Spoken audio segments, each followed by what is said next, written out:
Ladies and gentlemen, just imagine a world with no cars, no motorbikes, and for the most part, not even bicycles as we know them today. In the early 19th century, an age of unprecedented invention and discovery. This is regarding the dandy horse, as the story goes, the forerunner of the modern bicycle, invented in 1817. We trace its roots, influence, and heritage in this intriguing invention while bringing forward a tale rich in history and teeming with intrigue. This is how our journey starts, in Mannheim, Germany, with Baron von Drais, a man of brilliance and invention whose vision was to change personal transport. Horses were the central transport element at the time, very essential but expensive to maintain, and did not always offer the best service. In 1816, there was a devastating volcanic eruption that is believed to have caused the year without a summer. Crops failed and famine spread, meaning that horse feed supply was depressed and its price hyperinflated. This crisis ignited Dreis's inventive idea of creating a new means of transportation not based on animals. Finally, in 1817, Drais revealed his new revolutionary invention, the Lauf machine or running machine, an elegant though simple vehicle. Imagine a wooden frame, two wheels of similar size, a steering mechanism, and a cushioned seat. The machine lacked pedals, and to make it move, the rider would push his feet against the ground in a way quite similar to an advanced version of walking and running. This way, speed was faster, and energy spent could be preserved while one covered much longer distances than mere walking. Drais finally took his first long ride on June 12, 1817. He went from Mannheim to a neighboring city and back, about 13 kilometers in about an hour. It was an excellent feat for those days, and an indication of the potential of his invention.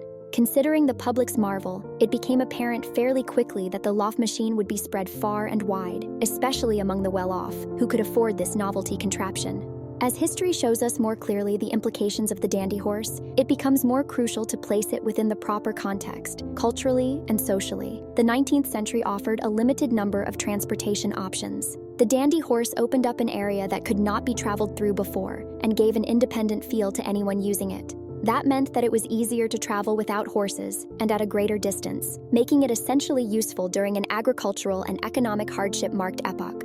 The upper classes also felt a new fashion with the dandy horse. Rich youths, so-called dandies, were riding these machines in the parks and promenades in full dress. Such elegance and sophistication connected with it contributed to the pop fortune of the invention, which soon extended from Germany to France and England.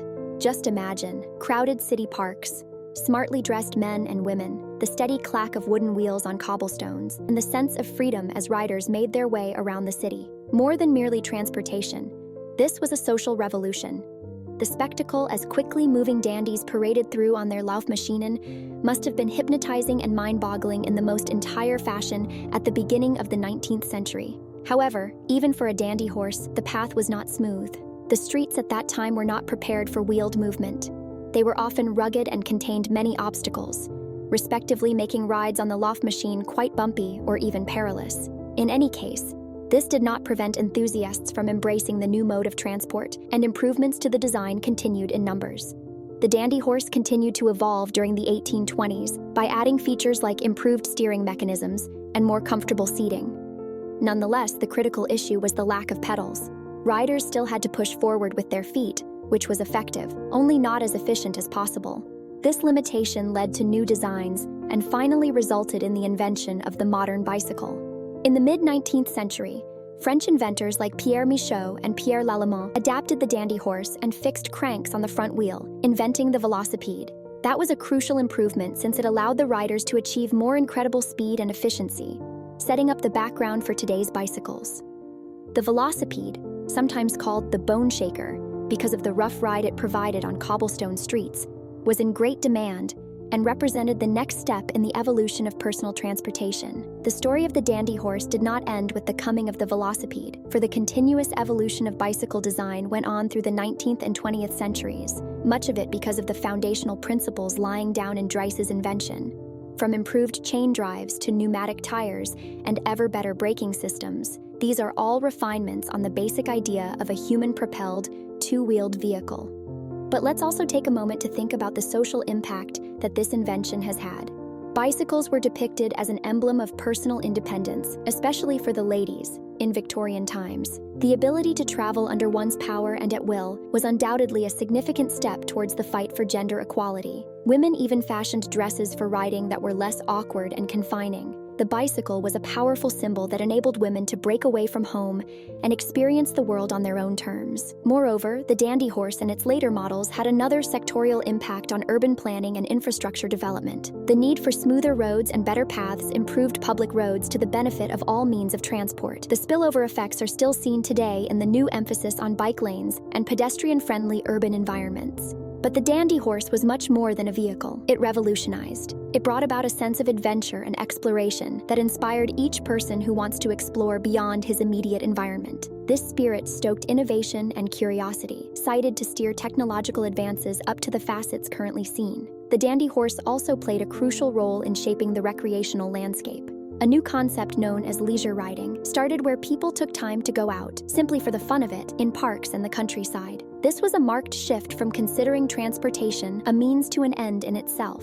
The dandy horse introduced travel as something pleasurable, something you do at your leisure, and translates into modern-day activities such as cycling tours and mountain biking. The popularity of the dandy horse spread, and so did the imaginative inventors and engineers from across Europe and beyond. Dennis Johnson, specifically a coachmaker in England, effected many changes in Drais's design to develop a more elegant version and user-friendly model. Among Johnson's improvements were a better steering system, a more refined frame, and other improvements that made the ride smoother and more comfortable.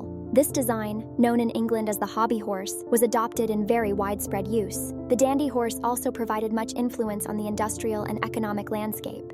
Demand was coming up for these machines, and it turned out that workshops and factories began to emerge just for their production. Over time, employing skilled craft workers for the construction and fine-tuning of these machines led to further improvement in metalworking and the techniques used in manufacturing. Such industrial growth was part of the broader economic development of the era and contributed to the future mass production of bicycles and other vehicles. Within an inventive frame, the dandy horse was a front-runner invention to a suite of transportation inventions. The balance, propulsion, and steering principles established for the dandy horse became foundational for the subsequent. Continuing experimentation to improve on these principles by inventors set the basis for the motorcycle, the automobile, and even the modern electric bike. The dandy horse was indeed a stepping stone in the grand narrative of human mobility. The dandy horse was more than just a novelty. It represented the beginning of an understanding that was completely new at the time regarding getting around and moving the body from place to place.